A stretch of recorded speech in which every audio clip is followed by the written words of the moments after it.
So hello everyone, welcome back to my channel BSc rock paper. आज जो है अपन nutrition जो चैप्टर है उसके बेसिक के बारे में पढ़ेंगे।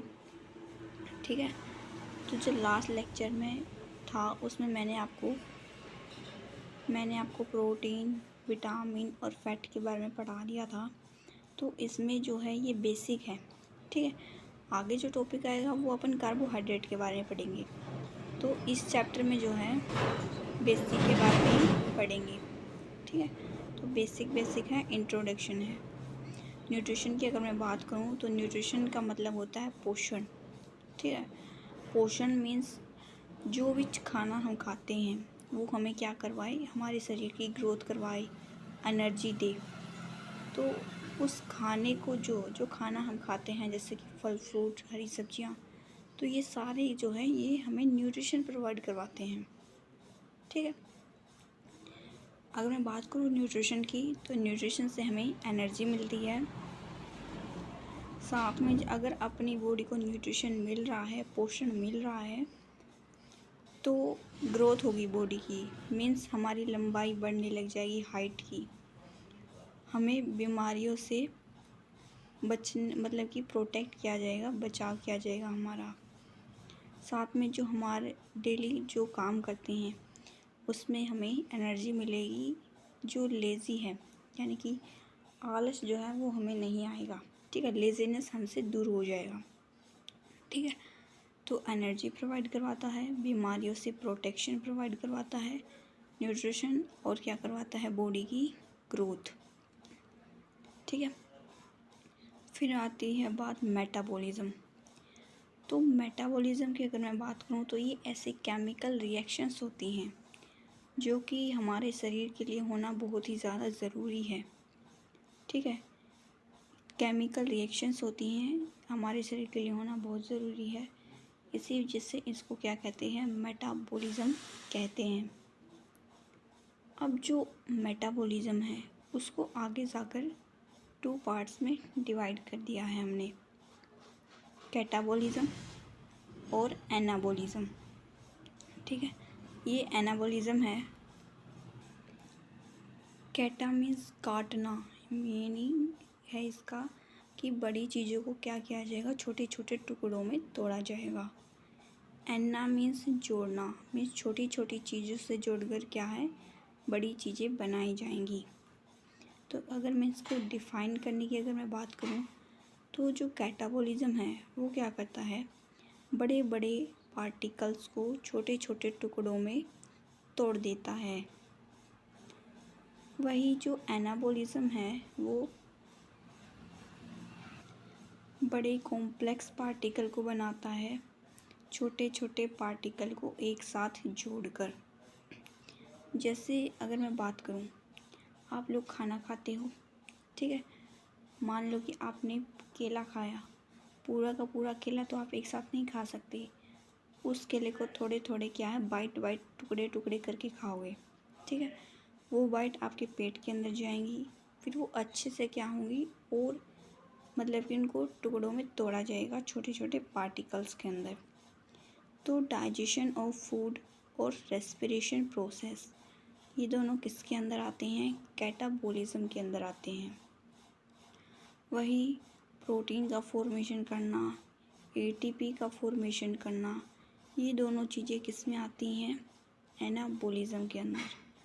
प्रोटीन का निर्माण कैसे होगा, अमीनो एसिड्स जोड़ जोड़कर अपन क्या कर सकते हैं, प्रोटीन का निर्माण कर सकते हैं।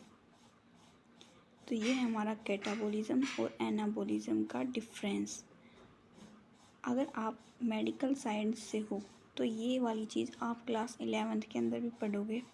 फर्स्ट चैप्टर है द लिविंग ऑर्गेन वर्ल्ड। ठीक है, द लिविंग वर्ल्ड, उसके अंदर ये दोनों चीज़ें बताई गई हैं। फिर जो नेक्स्ट पढ़ेंगे वो अपन पढ़ेंगे, अब बात करेंगे अपन न्यूट्रिशन के बारे में। तो न्यूट्रिशन को 2 पार्ट्स में डिवाइड किया गया है, मैक्रोन्यूट्रिएंट और माइक्रोन्यूट्रिएंट। मैक्रो मीन्स बड़ा, माइक्रो मीन्स छोटा। मैक्रोन्यूट्रिएंट्स ऐसे न्यूट्रिशन होते हैं जो हमें ज़्यादा मात्रा में चाहिए होते हैं। वही जो माइक्रो न्यूट्रिशन है वो हमें कितनी मात्रा में चाहिए होते हैं, बिल्कुल थोड़ी अमाउंट में चाहिए होते हैं हमारे शरीर को। ठीक है, मैक्रो मीन्स याद रख लीजिएगा बड़ा, ज़्यादा मात्रा में चाहिए। माइक्रो मीन्स छोटा, छोटी मात्रा के अंदर चाहिए अपने शरीर को। फिर जो नेक्स्ट है तो मैक्रो न्यूट्रिएंट की अगर मैं एग्जांपल की बात करूं, जो हमें ज़्यादा मात्रा में चाहिए वो है फैट, प्रोटीन, वाटर और कार्बोहाइड्रेट। जबकि जो हमें कम मात्रा के अंदर चाहिए वो है हमारे विटामिन्स एंड मिनरल्स। ठीक है, फिर है अपन इन सब चीज़ों को मैक्रोन्यूट्रिएंट को और ज़्यादा डिटेल के अंदर पढ़ेंगे। जैसे फैट, प्रोटीन ये मैंने आपको पढ़ा दिया, विटामिन्स भी मैंने आपको पढ़ा दिया। अब जो पढ़ेंगे वो अपन पढ़ेंगे कार्बोहाइड्रेट के बारे में। तो जो कार्बोहाइड्रेट है उसके मॉलिक्यूल्स किसके बने होते हैं, सबसे पहले ये सवाल आता है। तो जो कार्बोहाइड्रेट है उसके मॉलिक्यूल्स ऑक्सीजन, कार्बन और हाइड्रोजन, इन तीनों से मिलकर बने होते हैं। फिर क्वेश्चन आता है कि स्मॉलेस्ट यूनिट क्या है कार्बोहाइड्रेट की। तो सैकेराइड जो है वो क्या है, सबसे स्मॉलेस्ट यूनिट है कार्बोहाइड्रेट की। सैकेराइड को कार्ब भी कहा जाता है क्योंकि ये कार्बोहाइड्रेट के अंदर है। तो आप याद रख सकते हो सिंपली, कार्बोहाइड्रेट की सबसे छोटी यूनिट है सैकेराइड, और सैकेराइड को अपन क्या कह सकते हैं, कार्ब भी कह सकते हैं। फिर है ग्लूकोज।